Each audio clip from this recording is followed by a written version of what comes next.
A very good evening to our viewers. Welcome to ELITETV and you're watching Open Debate in English. I'm your host Chongtham Amrita and today we bring you the topic Modi 3.0 and the timing of Jiribam attack.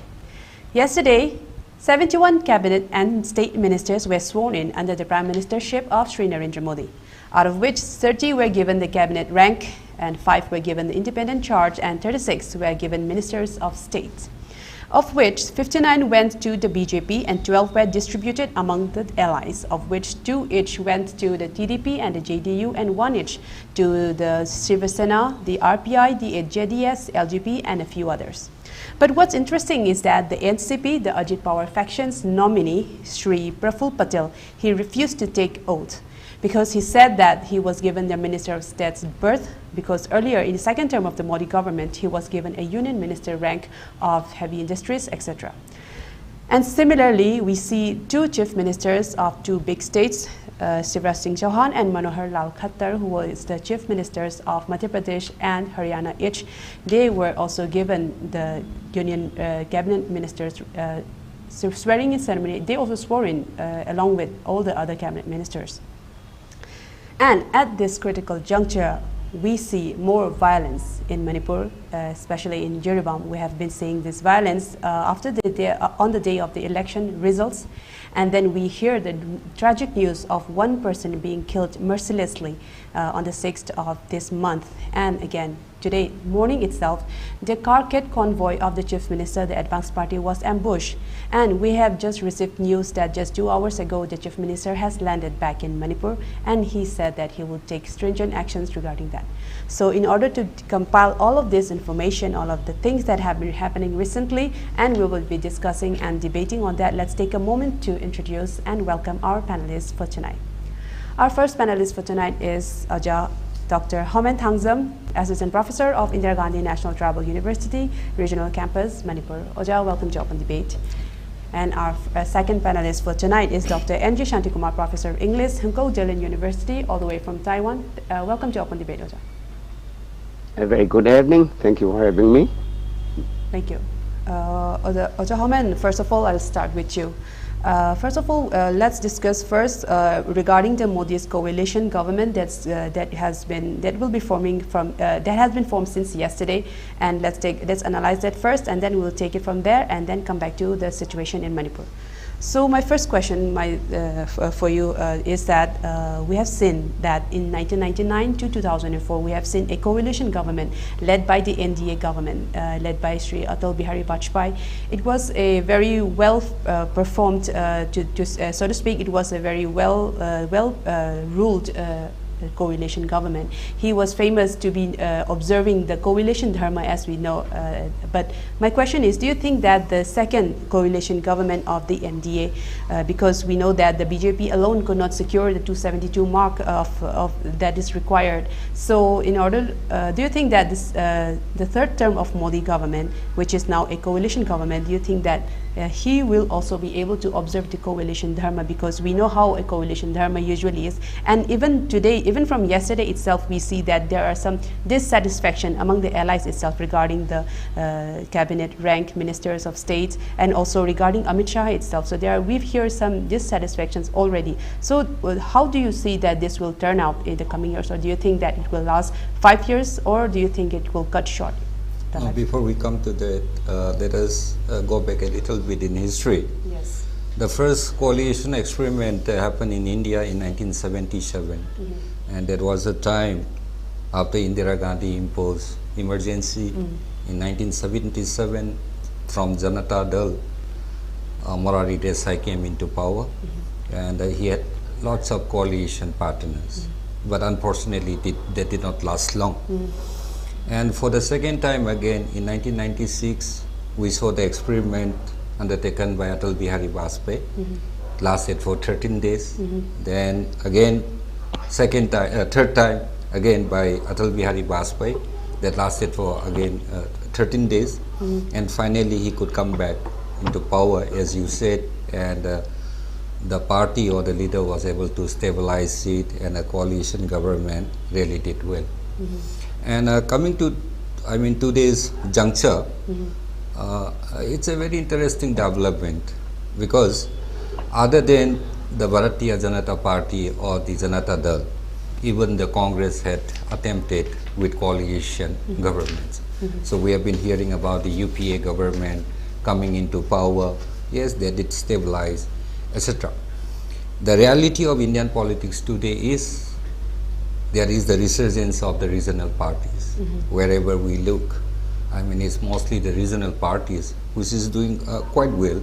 At the same time, BJP should be appreciated because other than northern India, it could penetrate to other parts of India again. So there is a changing dynamics. And again, we have to appreciate the resurgence of the Congress.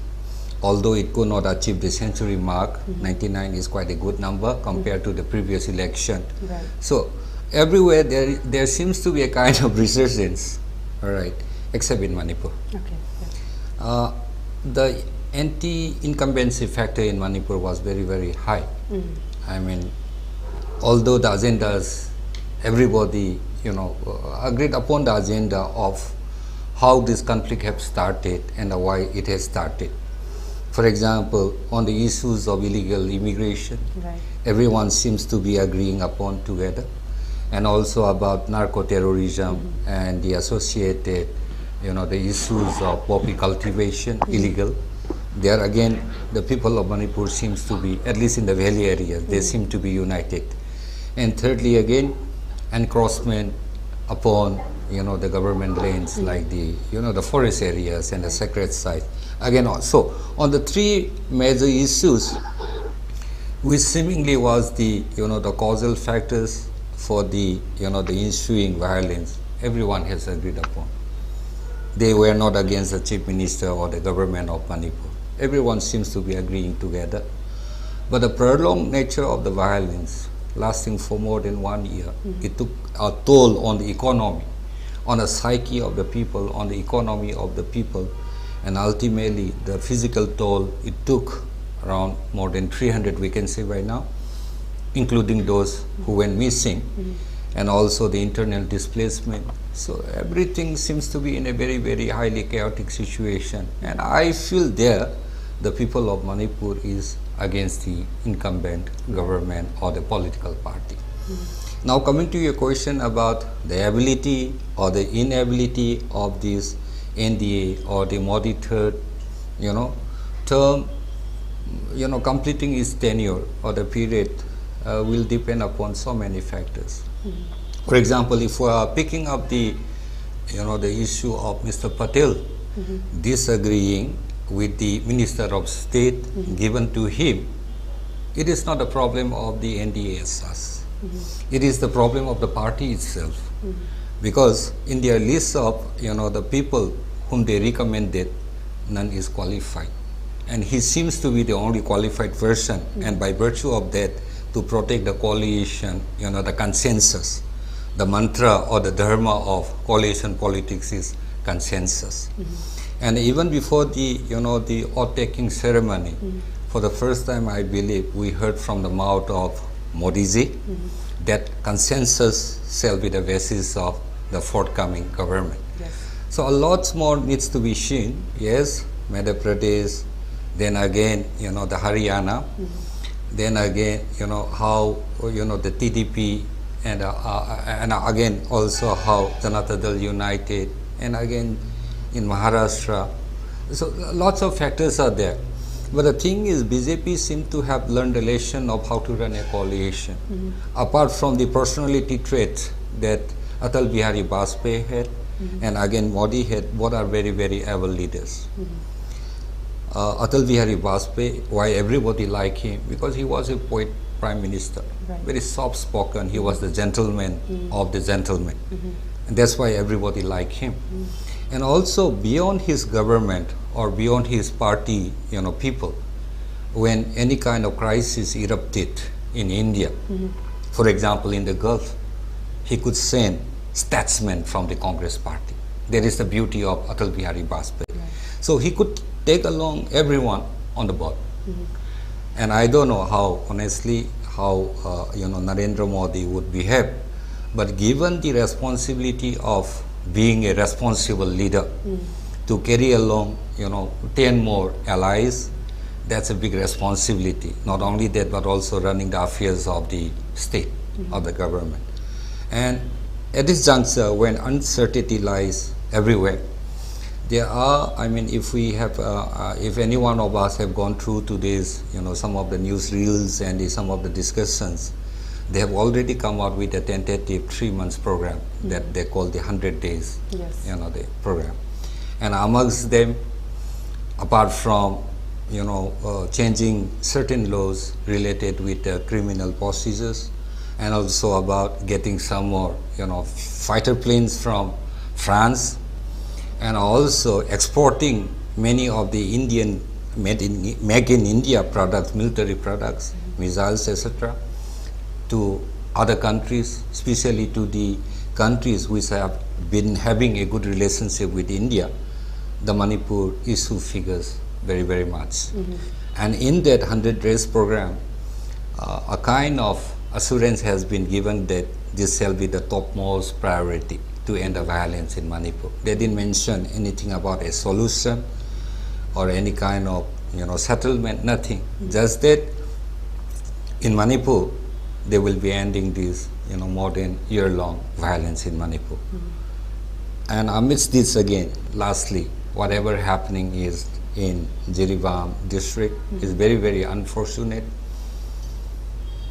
When some of our people reacted, I believe it was too hasty.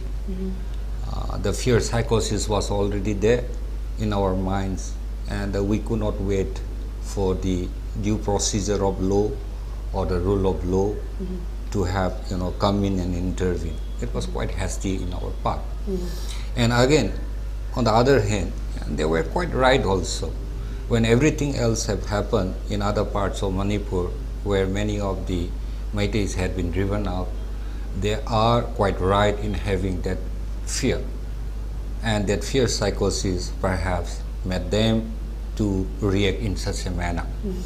But what is again unfortunate is, after the election, during the election, let us say right from the day, the election day was announced, there was seeming peace in Manipur. Right. There was no violence of any kind of degree.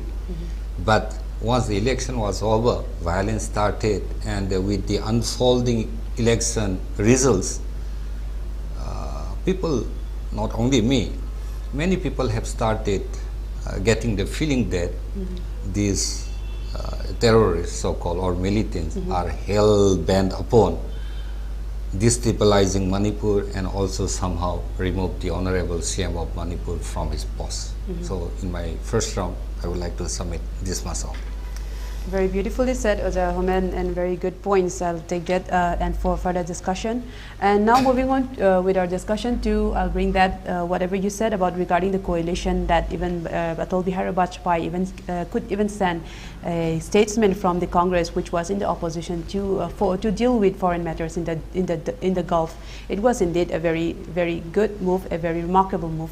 So Oja Shantikumar, you can supplement to Oja Homen's statement. Comments also, and also I'd like to know from you is that regarding coalition governments, especially in India, which is led, which is a very multi-party system, kind of a democracy.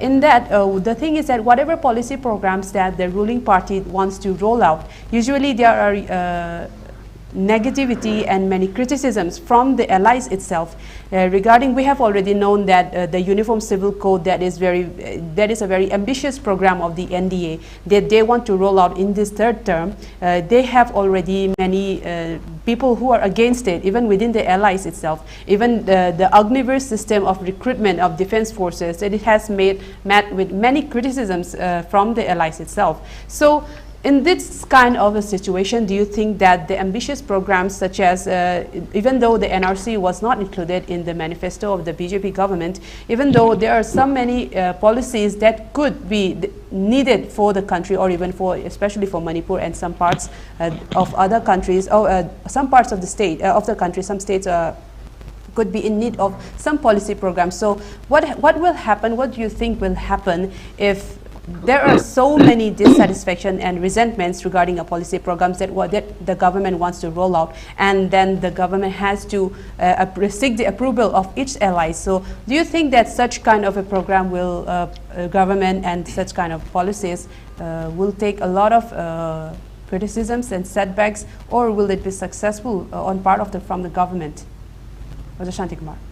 I think the situation before in the second term, in the first term, will be quite different from now.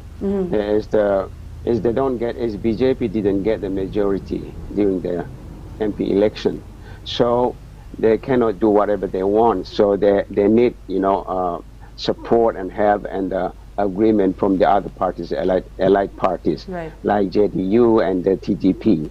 So right now, I think BJP, the led government, especially the BJP party, has to think over, reconsider whatever they propose to do. Like, for example, like as you mentioned, Uniform Civil Code, which was proposed in 2019 and 2020 for personal laws to be, you know, to be made as a for everyone, disregarding the religious differences. But I think the Uniform Civil Code was actually opposed by these opposition parties, and also even by the BJP, National Democratic Alliance. So I mean, there were parties who were opposing this proposal. So I think now it will be even more difficult for the BJP-led government to continue and to propose or to implement, to pass and implement the proposal they pass. Like, and the other one is like the Agni scheme, the Agnivir scheme, the military recruiting, concerning the young youths from 17 and a half years to 21 years old youths to be inducted in the army. The first phase is for 4 years, and the second phase is, they say, it says like 15 years. So out of this 4 years, those who are inducted between this age, like 17.5 to 21 years of age youths who are inducted in the army, they will serve in the army for 4 years, and then out of this newly recruited soldiers, another 75% of them will be released, will be given pension after 4 years, and the other remaining, like 25%, will be given to work for another 15 years. I think this proposal was also opposed by some with the opposition parties and even the alliance India parties.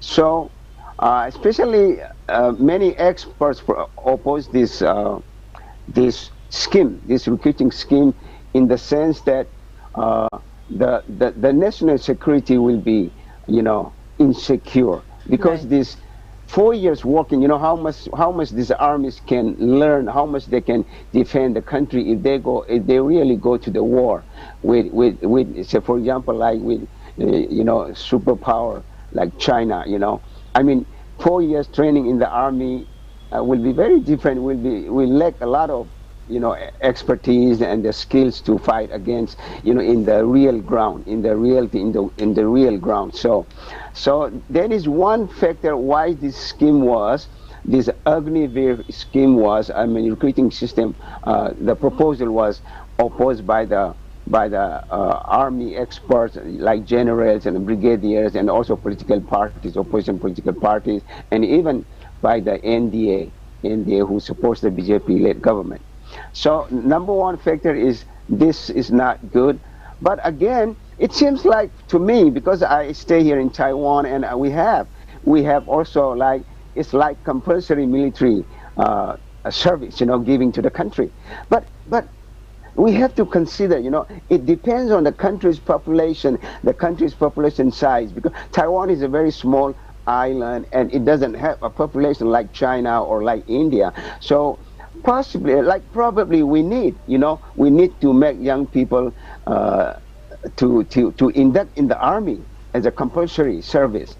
But whereas in India, I think it's not necessary. What India needs is not the number, but India needs the quality of soldiers who can fight in the real battle, but not just the number. I think this scheme was proposed by NDA, by NDA, I mean BJP government, just to impress the people, or just in the name of giving, jobs to those youths. But actually, this is not. It doesn't work. It won't work in the future, in the real ground, on the field.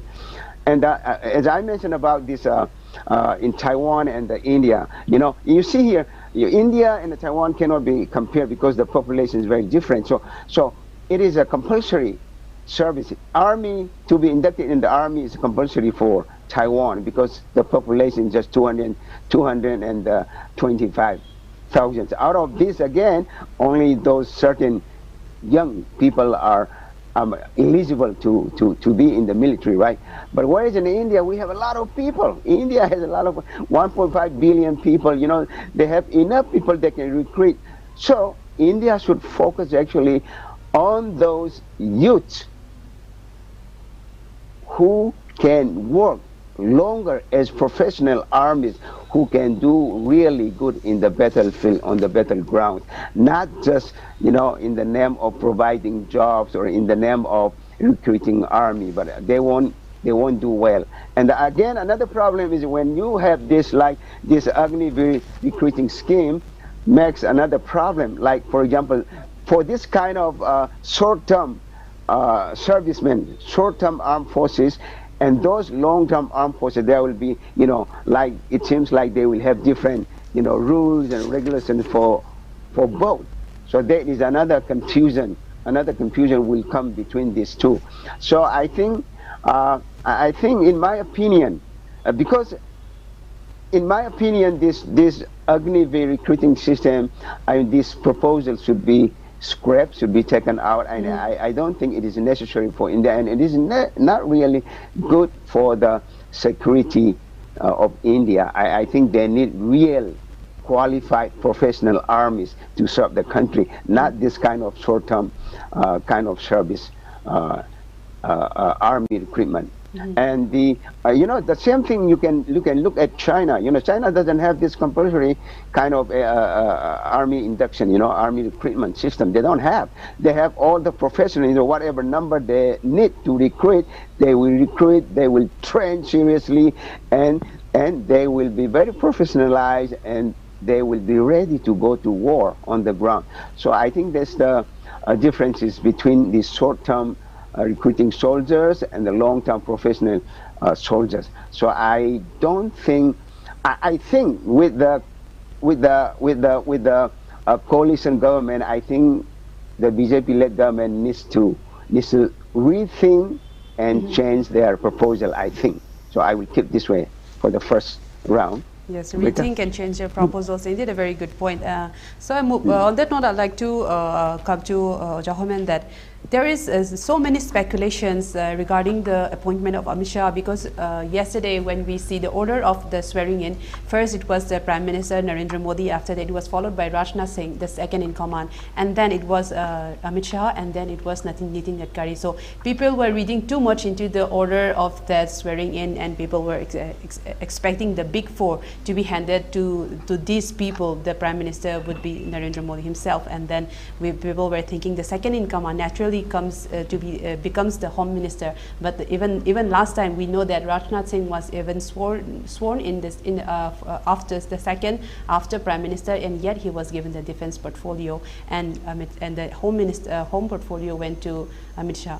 But again, this time around there are so many people who are against Amit Shah being the Home Minister. So what do you think? What are your interpretation on that? And also, do you think that the same Narendra Modi Amit Shah nexus will continue? And similarly, do you think that the Chief Minister and the Kuldeep Singh nexus in this kind of a limbo situation will this continue? Because if that does, what change will it bring? Because the past 1 year we have seen this combination not working for Manipur especially.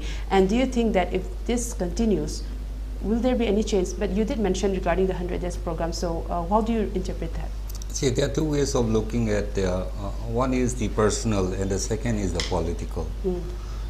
There is no denying that Amit Shah and the Modi are the only pair of bullocks, we can say, in the Indian state, past and perhaps in the present also. That is the kind of personal rapport they share, and that is how they have come up at the level, at the national level, by sheer determination, hard work, and sharing. Both of them had a very wonderful rapport, that is undeniable. At a political front, yes, everyone is, be in the south, or in the west, or in the north, or in the east, everyone is against, Amit Shah becoming the Home Minister. But still, the swearing in, process, it does have a protocol, procedure, but not necessarily in terms of who shall be becoming what and what position they will be occupying. Yeah, nevertheless, after the PMO or the Prime Minister, the other important portfolios are, like you said, the Home Minister, the Defense Minister, the Finance, and the External Affairs. So these four, plus the PMO or the Prime Minister, are the most important in a cabinet structure. And then, what if Amit Shah is changed? Will it have a kind of consequence or effect in Manipur? I believe that is what you wanted to hear from me. Again here, in political science, we are more concerned about the institutions, not the person. Yes, in a democracy, leaders are very, very important. But beyond the leaders, it is the way how the institutions work. For example, we are having three pillars of democracy in India, like the legislature, the executive, and the judiciary, plus you people, the fourth estate, which is the press. All right. So these are the important pillars of democracy, and without this, or without a check and balance, and without a proper separation of power, a country or a nation cannot be called a democratic country. All right. Having said that, what is disturbing about Manipur is the way the Assam Rifles is handling this whole situation. And that is not a fault of Amit Shah, or again, that is not a fault of the previous Defense Minister, Rajnath. Assam Rifle is operationally part of the Indian Army or the defense. But in terms of the administrative control and administration, it falls under the Home Ministry. So it has two masters to serve. All right? Operationally, people look at them like the modern Indian military force. But when it comes to the, the general administration, about posting, about salary, about promotion, perks, etc., it is undertaken by the Home Ministry. So, in its effort to serve two masters, somehow it has, it is not able to perform. That is the impression all of us have. So, more than Amit Shah or the Home Minister, or more than the Defense Minister, or Rajnath, I believe what Manipur deserves now is the attention of the Prime Minister of India. He assured that within 100 days or within 3 months, a priority shall be given to Manipur. So I don't think any change in the whole, the institutions will remain the same. But who is in charge and who is not in charge is not going to have a direct impact on how the Assam Rifles as a paramilitary force operates in Manipur or in Northeast India. All right. So here lies the balance of, Kuldeep Singh again. Yes. Supposed to be one of the best, the IPS officers in India.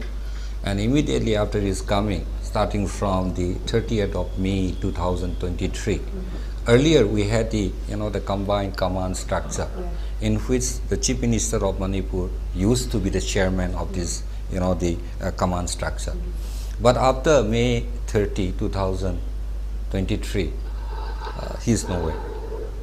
That has been replaced by the Chief Secretary of Manipur. And then again, after him, it is your Kuldeep Singh. He is in charge of the whole home. So what Manipur deserves now is an attention from the Indian government in terms of containing the violence. It is the manifestation of not only the failure of this present government, because law and order, although he is the Minister of Home, the present Chief Minister, incumbent Chief Minister, nothing is in his power except shouting to the Assam Rifles. And even if you've gone through the social media, you might have seen the snippets of how the Chief Minister and the personnel of the Assam Rifle have exchanged words and all. That is not nice. So the Chief Minister of Manipur, given the intensity of the violence and the kinds of arms and ammunition used by everyone, we cannot blame only one community. The level of militarization that has happened and the weaponization of the youth, we cannot blame only the Cookies or the Joe community. Equally, in our area also we have weaponized the youth, which is very, very unfortunate. So it remains to be seen how the PMO plus the concerned ministry, because in the case of Manipur, almost key, 4 or 5 key ministries are involved. The moment you talk about illegal immigration from across Myanmar, here the role of external ministers become very, very important. That's why everyone was angry with Mr. Dr. R.K. Ranjan. Although he was the MOS of External Affairs, why could not have he done anything? Defense is equally, Defense Minister is also equally involved by virtue of, Manipur having the presence of so many military personnel, plus the paramilitary. Home is also involved by virtue of the Assam Rifles being involved and the central police forces being involved. And finally, the Prime Minister's office is very, very important. Finance is another thing we can leave aside for some time. So with this present government, there are so many things that we desire as a Manipuri or as a person, as a teacher. Our inability to be with our students physically in a classroom, missing the classes for more than 1 year, that really, plays something in our minds as a teacher. It's not that the students are missing our knowledge, but as an individual, we are also equally, missing our knowledge. That kind of lethargy has crept, honestly speaking. And that also, in the long run, shall compromise. I don't know about others, perhaps my integrity as an intellectual or as a scholar. So there are so many things going on, but we can only hope. Hope is a very good thing. And I don't think without dreams and hope, we cannot be called human beings. And amidst this violence, we can only hope and hope for the best. Indeed, a very good message to pass on, to hope for the best. And on that note, I'd like to move on to Oja Shantikumar. As Oja Homen has also mentioned, the very critical point of the central missionaries bypassing the state missionaries, because we have a chief minister who has a huge number in the assembly elected by the people, and the state missionary has completely somehow bypassed or maybe has suppressed the state missionary completely for the past 1 year in the name of this violence, in the name of this conflict. And again, we had this election despite the violence, and it went very brutally, violently, both the phases of the elections that was held in Manipur, and it was also repolled twice, both the times. And again, we have finally got a mandate from the people, as we have 2 MPs from the opposition parties of the Congress, and we have elected them as our member of parliaments. So, and yesterday we have received news from the chief minister saying that he takes responsibility of this defeat as a chief minister, as a member of the BJP, that he takes responsibility of the defeat, and he also mentions that this is because of how the proper attention was not given to this conflict, and that is the reason that the BJP was defeated. So that's what he mentioned. And he also said that on the same breath, he said that he will not be resigning as a chief minister, but the desire of the people and the mandate says otherwise. So what are your thoughts on that, Dr. Shantikumar?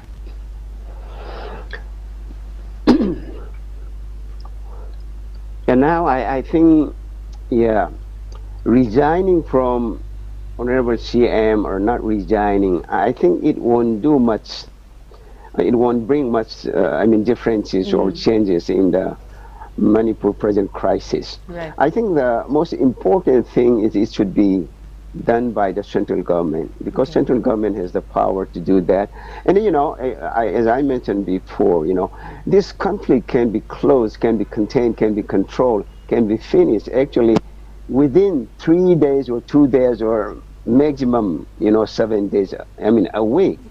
But why India doesn't give the full attention to this crisis? Because they have their own secret or conspiracy or secret agendas why they like to militarize the Northeast. It is something to do with I think with our very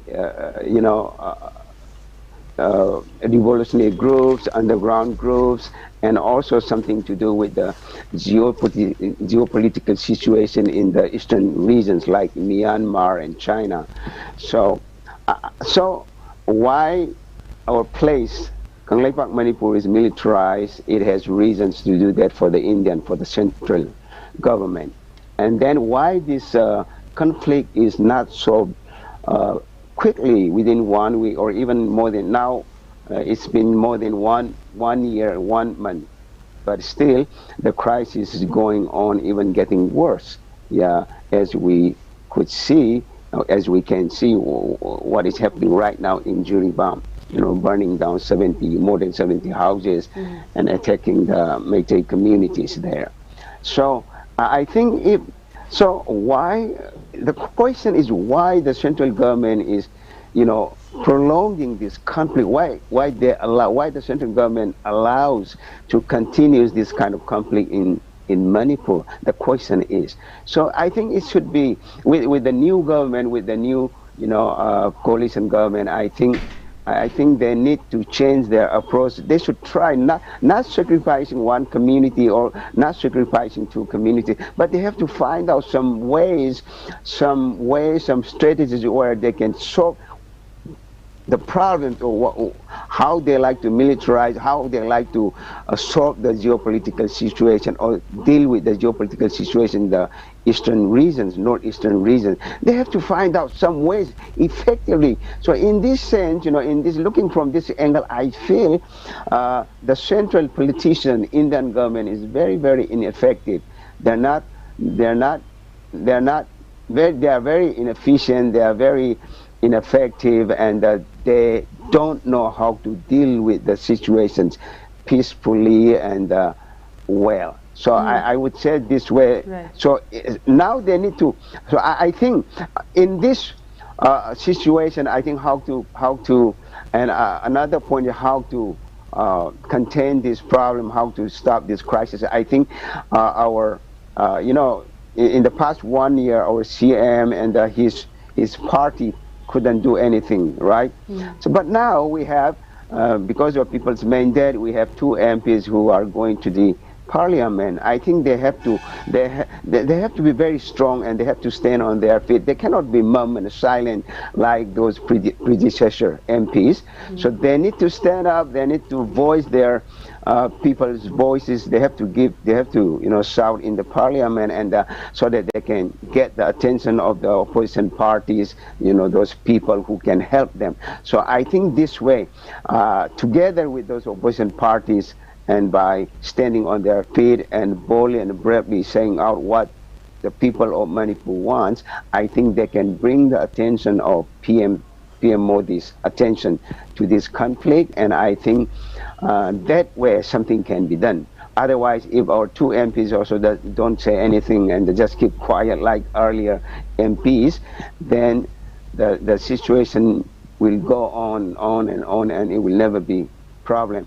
And the another question is about, you just mentioned, Professor Homen just talked about the Amit Shah's and okay, PM Modi and Amit Shah and then CM Duran and Kuldeep, this party. You know, if Amit Shah becomes the whole Union Home Minister again, will there be any change? Will there be any changes in the conflict situation in Manipur? It's hard to say. It is hard to say. But the only thing we can do is to let our two MPs stand up and go there and stand up and give their voices, and then get the attention of those opposition party members, and then together they can pressurize the PM and the BJP-led government, and so that they can do something. I think that's the only thing we can expect, because in the last 1 year, you know, two engine. You know, I mean, we have the same political parties ruling India as well as Manipur. If they couldn't do what they can do now, so the only thing, some changes can be brought to Manipur is only giving pressure by the two MPs together with those opposition party. Now opposition party also getting stronger, right? This time we got more, this India bloc. Yeah. So they have more power now. So BJP-led government cannot just do whatever they want. They cannot play the dictator rule, you know. So they have to be humble now. They have to throw out their arrogant nature, and they have to be humble. And then only this Modi government can run fully for 5 years. Otherwise, this government can be broken in the middle, you know, or somewhere in the beginning. If they are arrogant like before, if they don't listen to the, allied parties. So we can, let's just hope that indeed, things will be done by our good leaders and opposition leaders to pressurize the BJP-led government.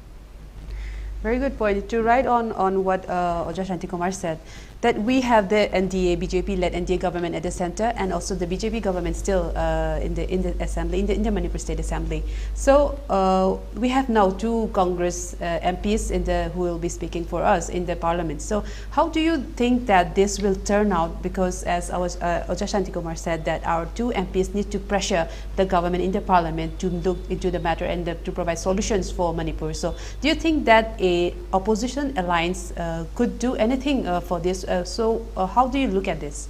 Yeah, if we look into what happened during the previous government, it was the opposition who demanded a floor kind of confidence motion about Manipur, and they wanted Modi to speak, and he just spoke for a few minutes after Amit Shah has spoken. Right. They did try, and I believe given the kind of initiative that Rahul Gandhi has taken up. For example, he started the Bharat Yoro Yatra from Manipur. Yes. It was flag off from Manipur. It was very, very symbolic, and I think that also played, certain vital roles in shaping the electoral politics of Manipur. Having said this, Indian Parliament is a very, very huge institution again.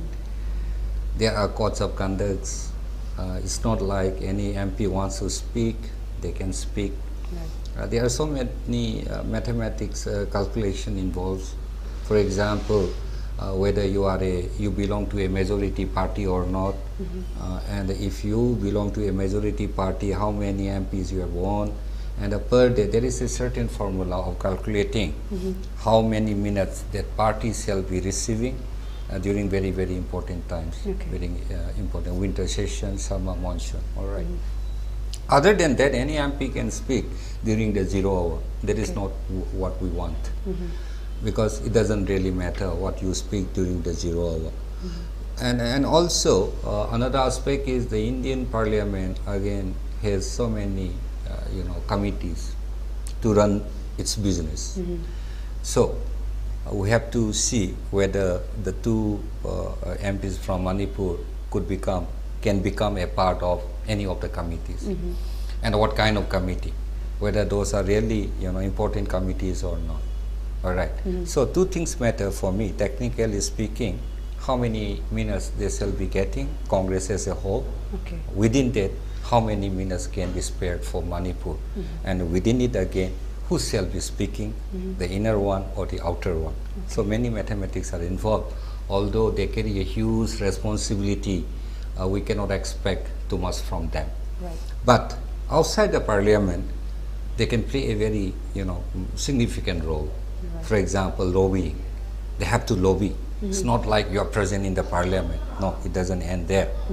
As a member of parliament, your office perhaps could be the parliament, or perhaps your office could be in a ministry. Right. Your offices will be given. All right. Apart from them, they have to remember that still they are politicians. So what is the most important credo for a politician is they have to make, friends or allies or alliances. All right.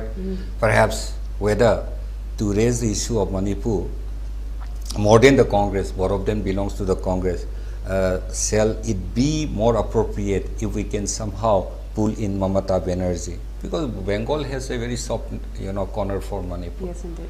So like it's about not only, they speaking, within the speaking, there is the technicality of how many minutes they can speak. And then another important role is whether they can become member of any of the important, committees in the parliament. And what I'm trying to share is, beyond these two, outside the parliament, they have to make friends. They have to raise the issues. They have to build up the network, and somehow more than because alliances perhaps can be only for the election. Right. That is what is happening in India. It is not based on any kind of, shared values or ideologies. If you look at Congress, it's a centrist. If you look at DMK, it is a rightist again. Right. So like it's a, bundling up of so many, different colors, birds of different colors, not sharing a common ideology, etc. Having said that, they do have a huge responsibility, because with positions come more responsibility. And the people of Manipur, again, especially from the valley areas, we need to be very, very patient. Because the way we see it, we have become very, very impatient, perhaps because we are not mentally all right. We are not psychologically all right because of whatever is happening. We need to be patient with these two MPs, give them some time, allow them to perform. And it's not like you are not performing, we'll burn down your house, like we have done before with Dr. R.K. Ranjan, which was mentality. not called for at all, it was not needed at all. This is what I want to say. Oh, thank you very much for that beautiful point. Now coming back to Manipur, regarding the Jiribam attack of the Shantikumar. The timing of this Jiribam attack is very strategic, as we observe, and also this flare-up, however, it is also very much tragic and unwanted, and it has come after a long bout of peace and harmony in Jiribam. So, and at this juncture, the Meitei volunteers who are from Imphal, they cannot travel to Jiribam to fight for this, or to save all of the Meitei villages who are suffering there because of the roadblocks there in the national highway. And also, we hear that, and we have seen reports that the security forces are not protecting the Meitei villages, and the people from the residents who are victims of these fires, they have said that the security forces are protecting the Kuki villages that are adjoining near their hometown, their villages. So, what is a safer place for the people who are living in Jiribam? Where can they go? And there is this dissent from all the experts within Imphal Valley, also in Manipur, who are saying that relocating them to another place is giving the opportunity to the Kuki militants to completely burn down their whole village, because this is what happening after they have been relocated to a safer place. Because first of all, define what is a safer place. What is a safer place for the people of Manipur other than their home? What are your thoughts, Oja Shantikumar? Oja Shantikumar, you're on mute. Okay. Can you hear? Yes, I can hear you now. All right, it's a very pitiable condition. But before I come to that point, I would just like to give some complimentary points to Professor Homen. regarding the MPs from Manipur, what they can do. I think there is a saying like, if there is a will, there is a way. I think so. They have the most important thing for the MPs of Manipur to have is, because the number is very less, just 2 individuals, so they have to be very proactive. So they need to have the real desire to do something.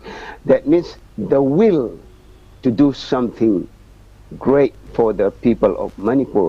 If they have that will, whether this is 0 hour or there is a parliamentary hours in their terms, whatever terms they have, whatever limitations they have, it can be broken. I mean, they can go beyond those limitations if they have the will to do something. Like, for example, as Professor Homen just mentioned, like outside the parliament, right? They can lobby, they can make friends, they can explain their problem. I mean, the Manipur's problem, and they can try to talk to them, and together they can give pressure, to the parliament. So this is one thing. And also they should try, if possible, they should try to become member of certain committees who has the power to talk, who will be allowed to talk, and these are some of the things I would just like to compliment. I would just like to give as a complimentary point.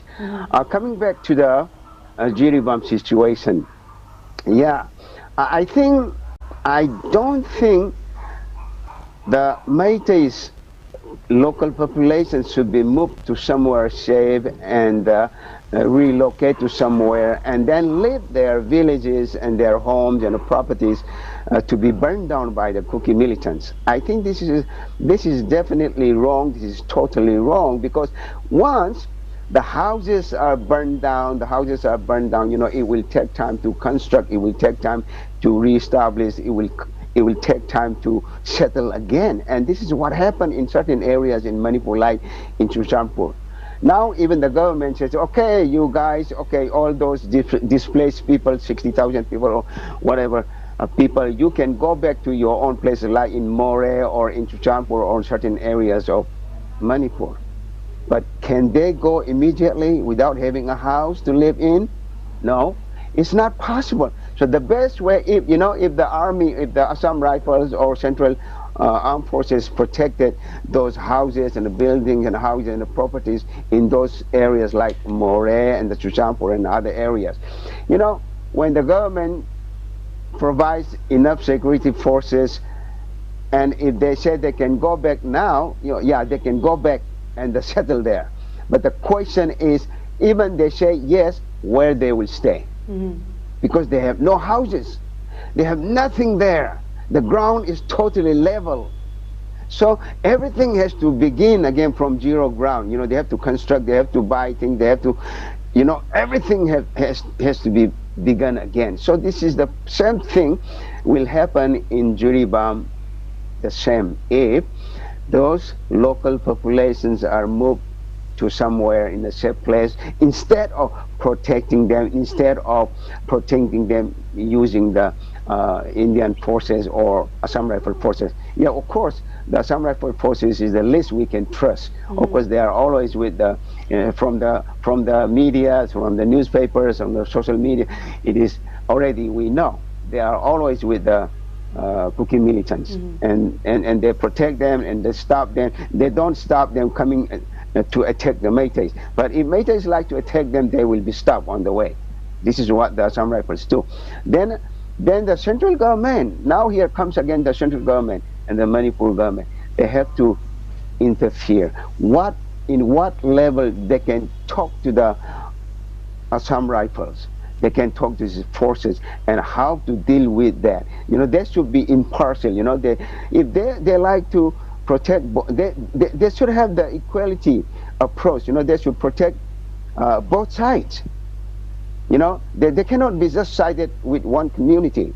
Right. And what we can see around, how we feel, but the Meiteis feel, is they are totally sided with the Kuki militants, Kuki side, and abandon the Meiteis. That's why the problems come. That's why the Meiteis, Meitei population cannot trust these Assamese people. And now those those people who like to volunteer, defense volunteers who like to go to Jiribam and protect this population, they cannot do. Then what the government can do? The government has to send more, army personnel. Whether this is they have to ask the central government or they have to send the commandos. This is something they have to do. They cannot just abandon this population and ask them to evacuate and stay somewhere, move to somewhere. Then those villages cannot be settled again because it will take how long we don't know. It will take much longer time if we just leave those villages and let them burn down by the Kuki militants. So this is what happened to the Shushanpur, and we should learn from these incidents, from the past experiences. We should learn instead of running away or evacuating from this such kind of places.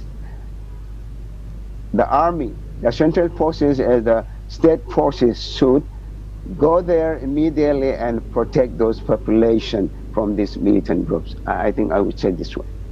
Very good Amrita. points, Mr. Shantikumar. We have come to the last segment almost, but yeah, I'd like to know from you, just Homen, regarding this Chief Minister. He has just returned from Delhi today, just a few hours ago, and he said that he will be taking stringent action against those perpetrators. So I think that this is a moment for the Chief Minister to redeem himself. You know, for the past 10 years, for the past 12 months, almost 12 plus months, his hands have been tied, and there have been many things said against him. And I said also this mandate, of course, he also took responsibility, and we know how he may have felt regarding being a chief minister of the BJP party and the opposition winning both the seats. So this is a chance for him to redeem himself and how he handles the Jiribam situation. And he did say that upon returning that he will take stringent action. So do you think that he is determined to do so, and will he be willing and able to do it? So what are your expectations? Do you think that he could do it? My simple concern is whether he shall be falling into the militaristic kind of thinking that the common people are aspiring today. Okay. When he says like stringent action shall be taken up against the perpetrators of the violence, he is going to use violence to kill those others. Or to redeem himself, will he take Jiribam as a kind of universe for the study, and begin a kind of negotiation or peace talk from here? I mean, two options are, those are open for him. For us also, we have been trotting the line of violence for such a long time, and the killing is not going to bring about any kind of peace. We cannot kill all the cookies. Cookies cannot kill all the Métis. As simple as that. So, I want to be a bit different from others and say, like, when you say, will he redeem himself, perhaps if he can bring about a kind of dialogue there with the stakeholders involved and start to draw the line of peace from there. Options are there, because Jiribam as such is not a place where it's completely dominated by the cookies. The major chunk of the population, if we are talking from the perspective of demographic profile, those belonging to the Mar community is a huge population. So will the Chief Minister be opening a door to the Mars to start a kind of dialogue? Because as per the reports, we know that militants from Shushanpur has gone down to Jiribam, and it is they who started the problem.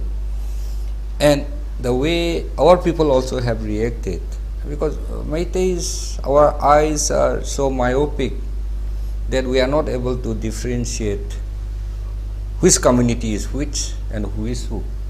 How means, you have homogenized everything. Nagas means you just know the Tanghuls. There are so many other identities, ethnic groups or tribal groups. Likewise, if you are talking about Kuki, on the other hand, there is someone who doesn't like to use the nomenclature Kuki, and they are called the Thados. And who are the Zomis? Predominantly, it is the Paite and the other Tes, like the Simte, etc. Earlier, we used to call them, the Chin Mizo. So, Zomi is a larger group again. Then there is a Mar, who doesn't belong to both the categories of Kuki or Thado or, you know, Jomi. We are not able to differentiate, and still we are not able to. So we don't know to whom to approach, to start any kind of talk. We are lost. So if the Chief Minister of Manipur goes to Jiribam tomorrow, hopefully so, to appease the situation, I believe he should identify who are the key players and in what way he can bring about a kind of normalcy there. And definitely that's involve a kind of give and take, not for the larger whole, but perhaps specifically for Jiribam. This much I want to submit, but not to kill. To give Jiribam as a model example in how to solve this flaring, this never-ending conflict is what your point is saying. Interesting and very good point indeed. So, Oja Shantikumar, I don't have much more further questions for you, but I just want you to supplement to what Oja Homen has said, and also please give your closing remarks because time is almost up for this session, and we'd like to hear the closing remarks from you. Yeah, I agree with Oja Homen. Yes, peace is better than conflict. Of course, peace is better than killing each other. But still, I think those when the CM says about stringent actions, might be he likes to catch those, you know, unlawful activity. I mean, the militants and put into jail. Might be something like that, but might be not really killing by shooting or something like that.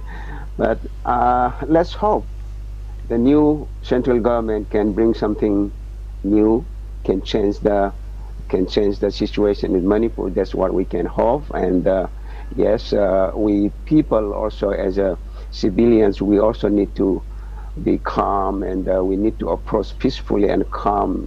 We need to think, I mean, twice before we take some actions, because we shouldn't be hurried. If we are hurried, and we may, you know, lose temper, or we may lose steps, and we may go to the wrong side, to the wrong area. So I think we need to be very calm and rethink twice and thrice, and take the actions. And so I think, and let's hope the central government with the new coalition government, something changes, something good can happen, not the worst, but something good, something better can happen in the coming days. So, let's say, for example, in the first few months, they say 100 days, something like that. But I hope to be done earlier. Very good point. Let's wait and watch and hope for the best. It's what our panelists are putting forward into as today's closing message. So I'd like to thank Oja Homen for being here with us. And I also would like to thank Tamo Santi. Thank you so much. Seeing you after such a long time. Yeah, it's nice to be with you. Yeah. Again, and thank you, Oja, and Oja, thank you to our panelists, Oja Homen, Oja Shantikumar, for being with us and discussing and giving us a very insightful thoughts, your opinions, and we had a very engaging discussion. I learned a lot from our two panelists today, and I'd like to thank you all once again. Thank you. Good night. And I'd also like to thank our viewers for tuning in tonight. We'll be back again next Monday with more exciting topics. Until then, have a good week.